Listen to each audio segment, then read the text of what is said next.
L'ideale per noi, anche se è un po' forse un sogno, è che l'aeroporto fosse, come dire, chiuso o eventualmente una parte spostato a Estrana.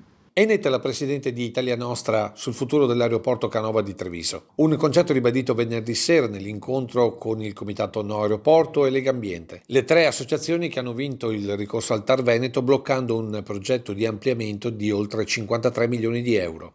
Non quindi privare il territorio di una risorsa importante come un'aviosuperficie, ma spostarla in un'area più sicura perché meno urbanizzata. Ci sono tanti aeroporti, e adesso mi viene in mente Pisa perché è quello che conosco, dove l'aeroporto civile è affiancato all'aeroporto militare, quindi è una soluzione che può essere intrapresa.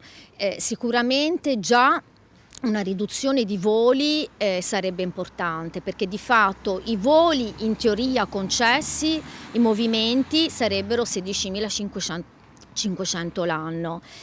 Invece l'aeroporto di Treviso ha già sforato questo numero, perché siamo già a 22.500, quindi quasi oltre 10.000 voli in più. Il presidente è consapevole che la battaglia vinta al TAR non corrisponde però alla fine della guerra con Ertra e Salve, che sicuramente ricorreranno sulla decisione del TAR. Diciamo che ce lo aspettiamo, ecco. Però siete già preparati? Beh, preparati. Fino adesso abbiamo fatto le cose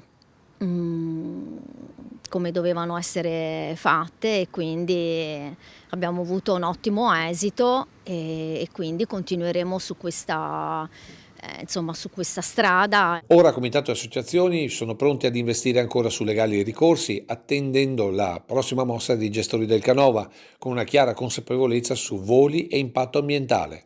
Noi crediamo che questo territorio non possa sostenere 30.000 movimenti l'anno di fatto.